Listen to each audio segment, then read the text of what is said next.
Hey everybody, welcome to Marathon 126, 127. I can't remember. I'll look it up before I post this video. I have taken on a huge amount of work in the last couple of weeks, and so I'm going to be real busy for the next 3 months.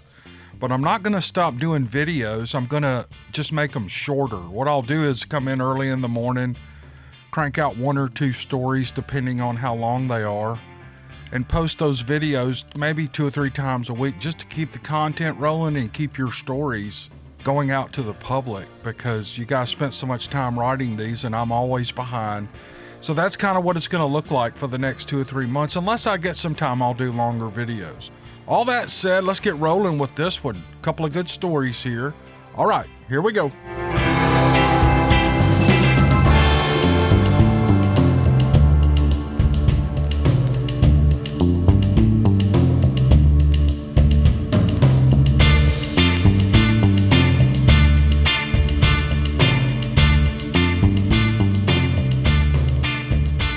First email I have here is from Paul.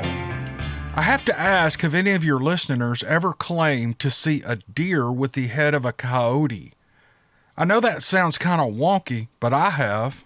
Twice in the last few years, I've seen this creature near the property line between my place of employment and the graveyard next door. The first time was back in 2017 following my evening shift. I left the building at 2300 and walked to the rear parking lot where I parked my truck. As I was stepping into the truck, I felt its eyes on me. It was a kind of hair-raising feeling that made my skin crawl and tied the kind of knots in my gut that made me want to upchuck. I turned slowly to my left, my eyes leading my head, unsure of what I might find there. Standing up on a snowbank staring back at me was a deer. I exhaled in relief, thinking, okay, it's just a deer. We count a dozen or more of them walking through the back fields every day. But then I noticed its head. It wasn't a normal deer head. I swear this thing looked like a dog's head. With all that gray fur, it was more like a coyote. I had to stare for a minute to fully grasp what I was seeing. It didn't make sense to me at all. It lowered its head to the ground and then raised its nose as if smelling the air, or smelling me. Its eyes were black sockets that barely reflected what little light the building's security system offered. Fear and panic took over and I hit the alarm button on my key fob, hoping to scare it away. Almost immediately, the head night nurse was at the back door asking if everything was okay. Well, I turned to look at her and then quickly back at the creature, but as fast as that, it had gone. I felt a little foolish now and laughed to cover my embarrassment. I hit the panic button by accident, I told her. She waved me off and vanished from the door, leaving me alone again in the parking lot with that thing wherever it may have gone. After a minute, I was able to gather myself and leave, but the image of that coyote-headed deer stuck with me. 3 months later, as I was leaving work with my girlfriend, she suddenly grabbed my arm and said, "What the heck is that?" Before I even looked, that sickening feeling washed over me. I didn't want to look, but I couldn't help myself. Standing there in the same exact spot was the same exact coyote-headed deer. It huffed and snorted to make sure that I saw it. I was frozen in place until my girlfriend yelled, "Open the damn door!" In an almost absent-minded motion, I hit the unlock button on the key fob. She scrambled inside, but I was still mesmerized by the unbelievable sight. I opened my door, but as I watched in horror, he began to shake and twist his head in an unnatural motion that was reminiscent of the Matrix. I know that sounds crazy, but it's the only thing I can think of to compare it to. Then the shaking stopped and the clicking sound began. Now I was reminded of the clicking made by the alien in Predator. My girlfriend lunged across the front seat of the truck and grabbed the keys from my hand. She started the truck while I just stood there. We both watched as it bent its legs oddly and walked backwards, fading into the darkness. Once it vanished, we listened as the clicking slowly dissipated. It wasn't until the silence of the night returned that I snapped out of it. I slid into the driver's seat and threw it into drive. I just needed to get us away from there. We never talked about it, never. I've searched, but I've never found an incident that matches mine. We don't have skinwalkers in Nova Scotia, nor do we have Bigfoot. We have other very interesting cryptids, but none that match that description. My family owns a cottage on a beautiful man-made lake here where I've had other incidents. The story goes that this was once land inhabited by the native peoples of the region. In the mid-1800s, they were forced off their land to make room for the lake. I've heard drums at night echoing across the lake. This happened in October of 2015. By that time, all the other cabin owners had winterized their cabins for the year, and I was out there all alone. People were always finding Indian artifacts out there. I once found an Acadian axe dated back to the 1700s. One night I was out at the lake doing some paperwork and relaxing, and I decided to go for a swim. I grabbed a towel and headed down to the floating dock. The water was like glass and it was crystal clear. I walked to the end of the dock and I jumped in. I was floating on my back enjoying the night sky when I heard a splash from the shoreline. I just assumed it was a turtle or a muskrat and I went on swimming. Then the light from my cabin dimmed momentarily and I looked up to see a man standing on my deck staring at me. It was a little creepy, but I was curious, so I swam in and I yelled, "Hey bud, how you doing?" I grabbed my towel to dry my face and clear my eyes, but when I looked back, he wasn't there. The creep factor amplified at this point, but I went up the stairs to the cabin, calling as I went, "Hello? Hello, is anyone there?" The only response I got was from the loon somewhere off in the distance. The next morning, I turned on my tablet and headed down the steps to the dock to relax in my zero-gravity chair and catch up on the day's news. As the sun was rising, I noticed something shiny at the end of the dock.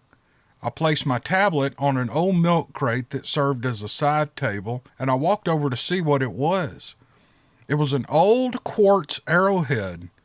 I remembered then that I had planned to spend the day out looking for my own arrowhead the next time I got the chance. Myself and many of my family members have had many weird experiences out at that cottage. I'll leave those stories for another day. Meanwhile, thank you for all you do. Maybe one of these days I'll throw some of those stories together and send them to you. Take care, my friend, and God bless. Signed, Paul. Paul, that's an awesome story. It's not a Bigfoot story, but I thought it was so interesting I would include it in this video. And I hope you guys enjoyed it. A deer with a coyote head. What a that sounds like a skinwalker. I don't know. I don't know anything about this stuff. But I do love the stories, and boy, this is a weird story. Paul, thank you, sir. I really appreciate the story. Hope you have a happy new year. All right, here's a second email. I've had this for a while. The writer wants to be anonymous, and here's what she writes. I'm 50 years old, and I've lived on this same farm in Alabama for 48 of those years. I was raised by men. I have 9 brothers. My only sister and I are the only 2 girls in the bunch. My father raised us to fend for ourselves. I can take the motor out of your car. I can build you a house. I can do any kind of work. I cut my own firewood, and well, you get the picture. I guess you could say my father did a good job. I've been in the woods around this farm more at night than in the daylight. I know everything about this place, all the trees, rocks, and plants. Likewise, I know all the animals, every bird, insect, and mammal. I've probably eaten most of them, but what I've heard while sitting around the fire up on the hill out towards the creek behind the house, I cannot identify. One night, what started out as an acorn-sized rock being thrown at us ended up what seemed like a Sasquatch pulling a 40-foot tree out of the ground and turning it sideways and then running through the woods with it. I had on a coon light, but when I turned it on, I couldn't see anything. I don't know how much you know about coon lights, but they're so bright you could just about direct air traffic with one. When that light was on, I couldn't see or even hear anything. Then I'd flip it back and just have the firelight, and it sounded like the wild kingdom in the woods was coming down. And those sounds, they weren't any animal I knew. Yes, we were armed. I never go into the woods without a dog, a light, or a gun. Right about daybreak, my brother got the bright idea to do a holler and see if something might answer. Well, something did, and it sounded big. Right after it answered, coyotes started to sound off, and then the owls hooted. I told my brother if he did that again, I'd shoot him and leave him laying dead in the spot. Another time, my 12-year-old son and I decided that we'd go down to the creek and sit on the tailgate and listen. I had second thoughts about going when the road to the creek was blocked with a big tree, but we went anyway. We pulled up by an old tin-roof house that we call the Creek House, and we got out. We'd no more dropped the tailgate and sat down when, bam, a rock the size of a grapefruit hit the tin roof and slid off. Before it hit the ground, I was shouting at my son to get in the truck. He hadn't seen the rock. He was so full of questions about my behavior. "What's wrong, Mama?" he asked. "A rock was thrown and hit the tin roof of the Creek House," I explained. He gave me a perplexed look, so I said, "You tell me what lives in these woods that can pick up anything and throw it." His eyes got big as plates. "That's right," I said. "We got a Sasquatch foot, maybe even a family of them."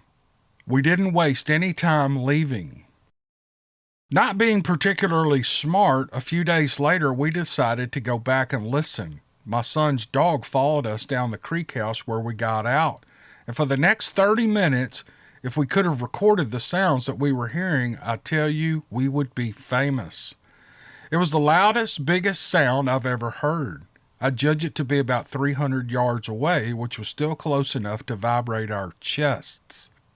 Whatever it was just kept hollering. It was obviously big. It was too big to be a man. No man could make that sound anyway. It would holler on one hill across the way. Another would answer. I guess they were male and female. I'm not sure. I finally looked at my son and said, "Okay, let's get out of here." We were heading up the hill in the truck when my son's dog darted out in front of the truck and I bumped her. She yelped, so I pulled to the top of the hill, turned off the truck, left the lights on. I left the pistol in the truck, and I left the light in my truck on. Yeah, pretty stupid. And I walked back down the road in the dark to see if she was hurt. I never get out without my light or gun, but I did this time. I could hear something in the woods in front of me. I thought it was the dog, so I bent over and I started calling to her. I heard every step this thing was taking for over 100 yards as it walked towards me. That little voice in the back of my head was tugging at me and saying, "That's 2 feet walking, not 4. But did I listen? No, I just stayed there. I bent over at the waist and I kept calling the dog. This thing, the thing that had been doing all the ungodly hollering, walked up to within arm's reach of me. It was pitch black that night. I couldn't see my hand in front of my face, but I could sense it was there. Then I just about happened to glance up where my son was standing in the beam of the truck lights, and standing beside him was his dog. "Well, this isn't good," I said to myself. That dog was up there standing by the truck, and I was still here bent over in front of the scariest sounding monster I'd ever heard. It was all I could do to remain calm as I slowly straightened up. I backed all the way up that hill. "Get in the truck, son," I said when I got there, "and hurry up." The sound of my voice told him not to ask questions. Once we were inside, I told him to lock the door as I started the engine. He did as he was told, but he finally had to ask, "Mama, what's wrong? I never heard you like this before." "I was calling to your dog because I thought she was hurt," I told him as we drove down the road. "But that wasn't your dog. She was standing beside you back at the truck." It didn't take him long to put 2 and 2 together. "Mama," he exclaimed as all the possibility raced through his mind. I've thought 1,000,000 times about all of those possibilities to myself. I think if I would have reacted in any other way, we might have had a different outcome. I wasn't scared when I thought I was calling the dog. And once I realized it wasn't the dog, I moved slowly so as not to trigger its predator instincts. Maybe he just didn't know what to make of this 5 foot tall, 120-pound nothing of a female not being scared when he walked to within 2 feet of her. I guess I got his goat. My daddy always says, "Sissy, I thank God for you, and I thank God that there ain't another one like you in the world." Well, man, that's an awesome story. Sounds like you've had a lot of activity where you are in Alabama, and we get a lot of stories from Alabama. I don't know exactly where you're at, but Alabama's covered up with Bigfoot stories. So this was good. And if you'd have recorded those sounds and you'd have published those out on the internet or some news source, you wouldn't have been famous. You would have been laughed at, and you would have been told by all the Bigfoot people, all the Bigfoot experts, that it was a hoax. So don't ever share that stuff. Just keep it to yourself. My advice to anyone is keep your evidence to yourself if you want to avoid ridicule from the people who are supposed to be supporting you. Just remember that. Remember that. All right, I didn't mean to be negative on that one, but all that's the truth. Ma'am, thank you for the story. I've had it a while. I hope you have a happy new year over there in Alabama. All right, this one is pretty good, so let's squeeze in one more story in this video. I said I was going to do one or two, but I got to get this one in. The writer's name is Gayton. I'm not sure how to pronounce it. Gaetan, Gayton. He says I'll just read the email. Two events that I'm going to relate happened a few months apart. You're welcome to use my name. I'll try to write in my best English, but my native language is French. So like you, I have a bit of an accent. Okay, Gayton, I'll read this story in a French accent. How do you like that idea? Now, the only French word I know is onion. Oignon. That's how you say oignon in French. Okay. And oui. Oui is yes. I know oui in French. Okay, I'll quit being silly here. I love to listen to your stories while I sit and do some wood carving. I also love the music you play at the beginning and the end of your videos. Thank you.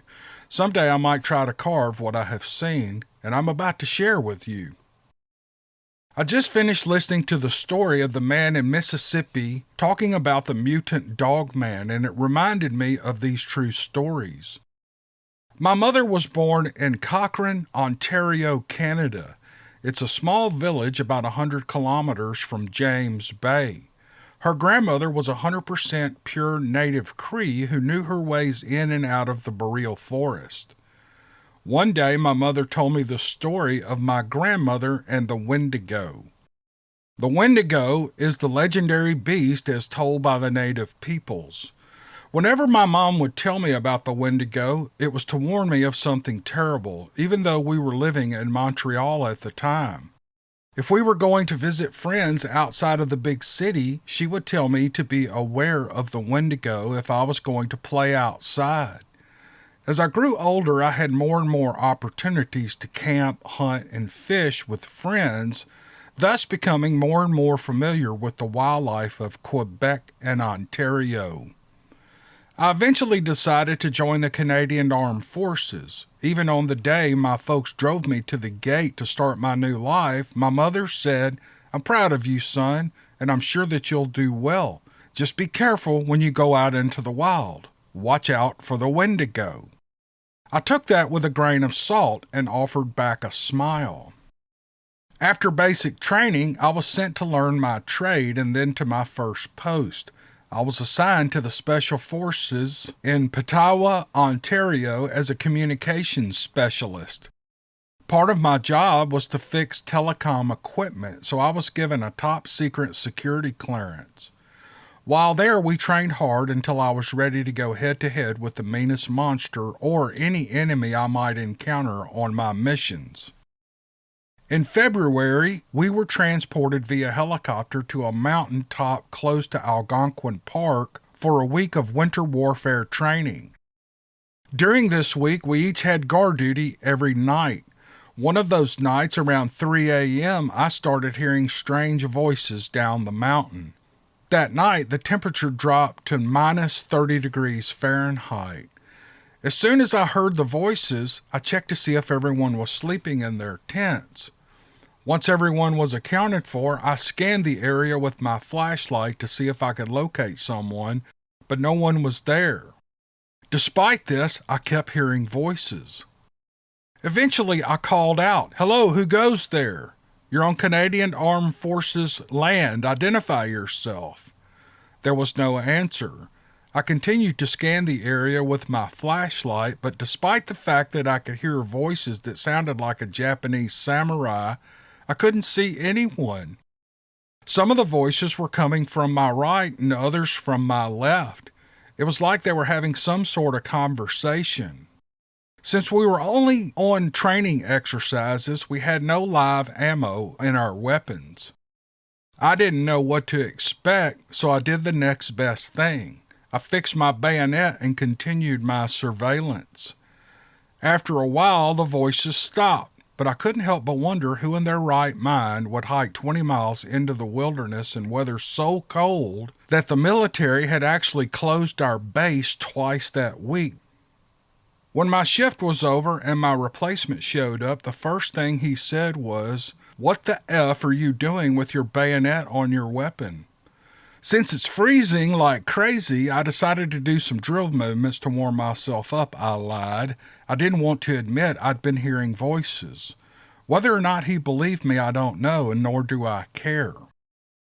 A few months later, while our entire brigade was in Wainwright, Alberta, my partner and I were sent out to the middle of nowhere to repair a piece of equipment.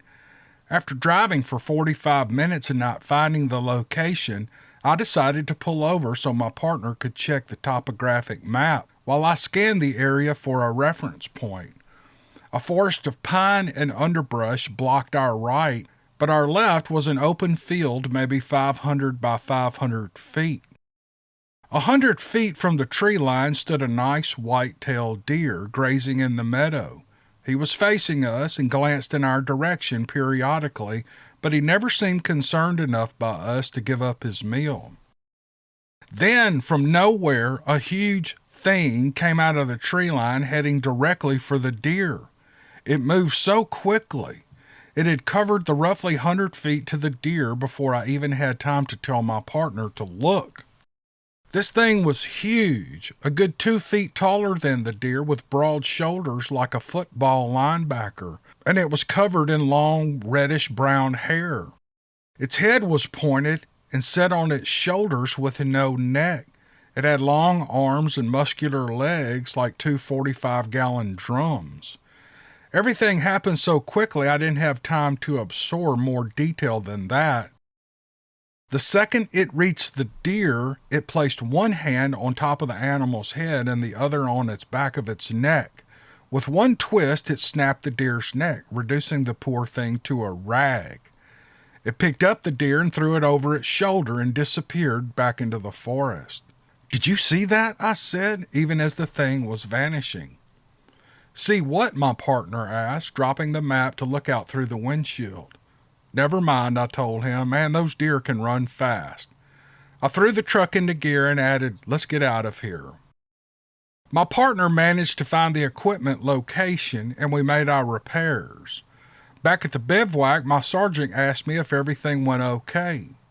"Well, Sergeant," I answered, "I don't know what I saw on our way up there, but it was pretty freaky." He looked at me and said, "Corporal, if what you're about to tell me is worth the medal, go ahead. If not, I do not want to hear about it." So I kept it to myself and I walked away. Today I'm in my 60s. I had a good career in the Army. I saw a lot and even went on some UN peacekeeping missions in Cyprus and Africa. While in Africa, I got to go on a photo safari where I witnessed a cheetah running after an antelope. I don't think it moved as fast as that thing I saw in Alberta. I never bothered telling anyone about those events. People have the bad habit of laughing at those who tell stories like that. They don't understand.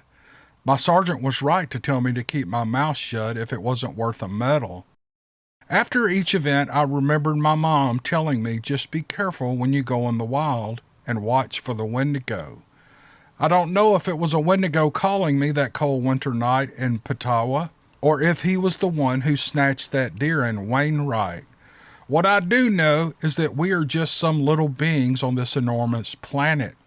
We should never take anything for granted and think we know of it all. The universe takes sadistic pleasure in reminding us that we are nothing. Signed, Gayton. That is a great story. You know, not many people get to see one of these Bigfoot hunting. Most people talk about the speed. A lot of people talk about them herding deer or running deer, into a kill point. This thing came right out of the woods and jumped right on it. And then the noises you were hearing from the woods, who knows? If it sounded like samurai chatter, I'm sure it was has something to do with Bigfoot. I mean, who really knows, Gayton? But it was such a good story, and your English is perfect. I know French is your language, and I wasn't making fun of you on the front end. I was kind of making fun of myself that I don't know any other language but English, and I'm a poor representative of the English language at that. But your English is great, and I'm assuming you speak French, Canadian French. You're not from France. I realized that as I read the story.